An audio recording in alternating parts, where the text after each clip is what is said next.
Hey everybody, welcome to an episode of Backyard Garage. So on today's episode, we're actually going to be working on this here. This is my wife's Ford Escape, and we're going to be replacing the shocks. So let's jump in. So the reason I'm replacing the shocks is because when you drive it, it's a little bit squirrely in the back here. And then also, every time we hit a bump and it's rocking, here, let me see if I can rock it, it squeaks. I don't know if you could hear that in the camera, but it does squeak. I've been on there and I've looked and I have found that the shock itself is the part that is squeaking. It's coming from up in there. So let's get started. So the first thing you're gonna wanna do is you're gonna wanna jack up the back of the car and get it on jack stands. You don't wanna put the jack stands under the suspension itself. You're gonna wanna jack it up and put on the jack points just because you're gonna need that suspension to move up and down. So let me get that up in the air.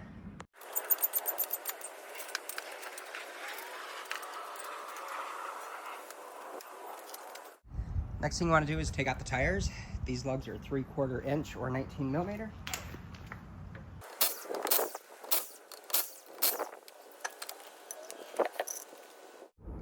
Okay, so now that we got the tire off and everything all set up, the bolts that you're going to need to remove, there's 3 of them. There's one down here, that's a 15 millimeter. And if you look up in here, which is kind of dark, but there's 2 on the other side, 13 millimeter nuts that have to be removed. So I couldn't get a ratchet on here, so I just took 2 wrenches and made it longer and then just used those. I started loosening this up, and then the best bet is just to spray it all down, which I have already done with penetrating oil, and then it will be good to go. So let me get to taking those out.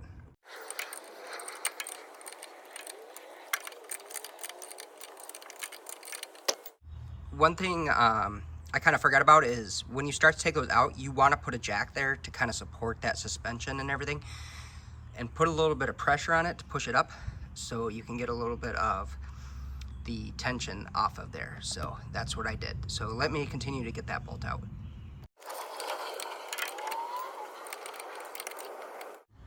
So now that the bottom bolt is out, you just want to remove the upper bolts here.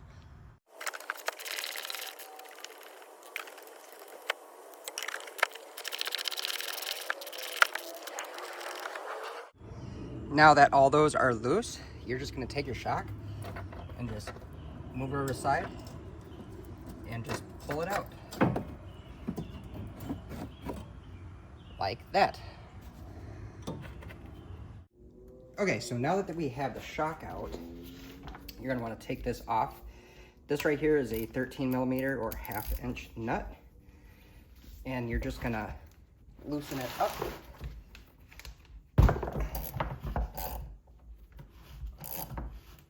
And my whole shock is spinning, so I'm gonna put it in a vise so it doesn't spin. So give me a sec. Okay, so actually I put a screwdriver in the end of the shock there to hold it still so I can get this loosened. Here, let me move you guys up just a little bit. And then you're just gonna hold this and just loosen that up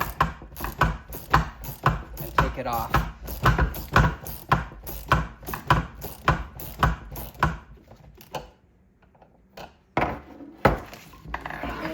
Since that's not coming off, we're gonna have to go to plan B. So give me just a sec. Okay, plan B here is take a pair of vice grips on the very tip of this and a wrench. So I put the wrench on here. Then I'm gonna take some vice grips on the tip of this, and then we can go ahead and start taking this off. There we go.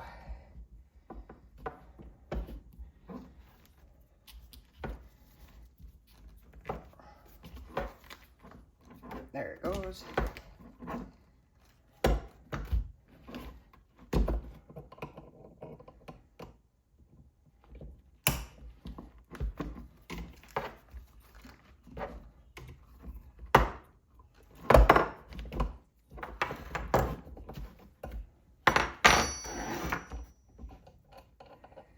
There we go. And take this off. And then also you're gonna take this sleeve off because we will use this again. We're gonna take both of these off. And then what you wanna do is these mounts that are in here. This is like a rubber mount. You just want to check this and make sure it's not broken or worn away, which mine is not, thankfully. So yeah, we're just gonna reuse this one. If it was bad, these aren't too expensive. They're pretty cheap and you could just get a new one, but I don't need to. So there we go. Let me get the new shock and I'll show you what we're gonna do. Also, before I forget, on this shock, there is this plastic piece here. You wanna take that off because you'll use this as well. So just thought I'd show you that. Okay, so I got the new shock here, and what you want to do is you want to push down, take the strap off. There we go, and the cap and everything. You don't need those. You're gonna let this spring up. You don't want to pull it, just let it go on its own. And then just push this down. Let it go all the way down, and then just let it come up on its own. And do this about 3 to 5 times just to get this shock working. You don't want to pull on it, just let it come up under its own power. You're just kind of preloading it and getting it good to go.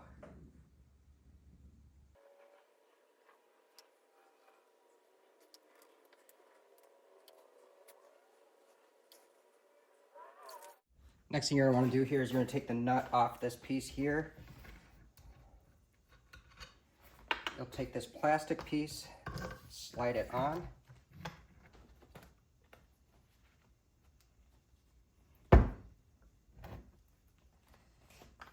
And then after this is slid on, you're going to slide this on. You're going to want to line it up.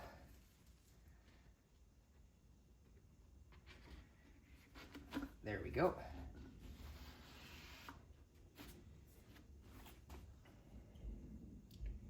And then you're going to take this part right here, put this on, and you could actually slide this up. And then you're going to put this last nut, or this new nut, on right here.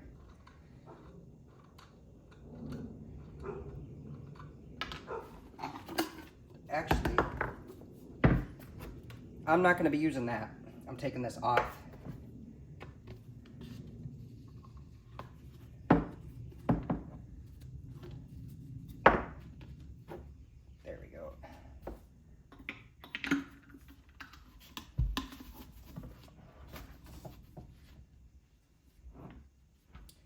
Then we'll put the nut on.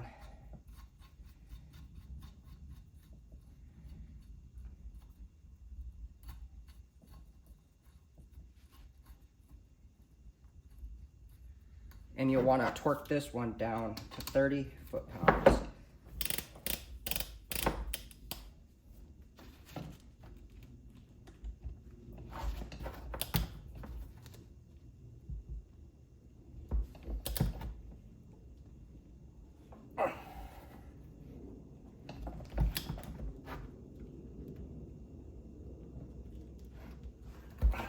There we go.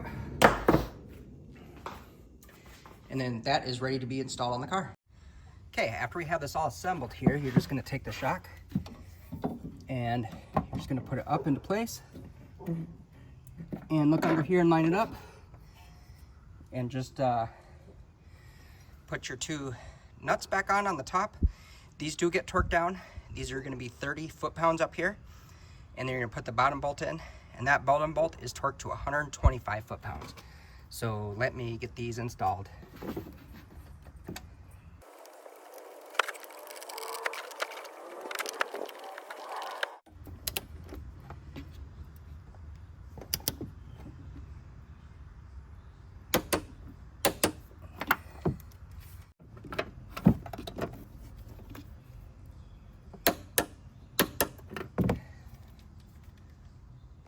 So we got this last one here, this bolt on the bottom. So what I'll do is I'll lift this up, shove the bolt through, and then just kind of hold the bolt and the shock all at the same time and line it up and screw it in. There it goes. Sorry, my armor's probably in the way, but I was holding the shock up while I put the bolt in. So And then I'm just gonna get this tightened down. And this does take a while because you're very limited on your movement and everything. So I'm just gonna get this zipped in. So in order to torque this down, I had to get an extension on this. I'm just gonna come behind this shock here, get it on that bolt, just like that, and then get her torqued down. Which, now that this is all supported, I'm gonna let the jack down and pull it out of the way so I can lay down and torque her down.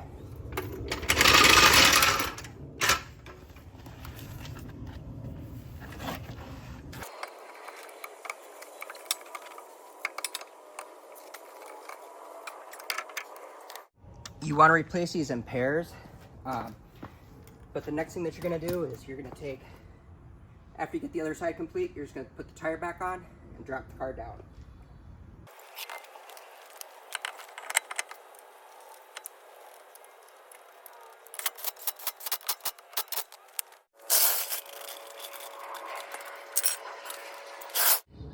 Alrighty, so I got both sides done, and then here we go. I'm going to rock it.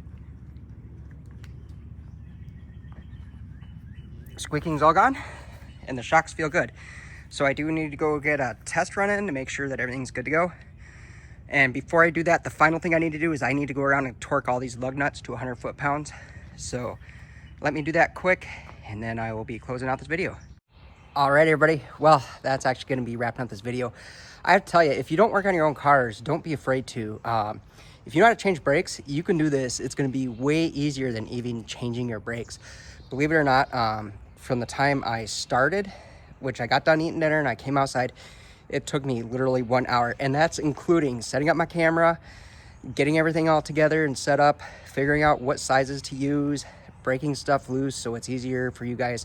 It took an hour. So really, it doesn't take long to do that. It's a super easy job to do. So if you're hesitant on doing this, don't be. It's really simple to do. This car is from Minnesota, so there was rust on stuff, but if you just soak it down with penetrating oil, it'll all break free and it'll come loose. It'll be super easy to do. But anyway, thank you so much for watching my videos. I really appreciate it. If you guys have any questions or comments, drop them down below and we will check you all next time. Peace.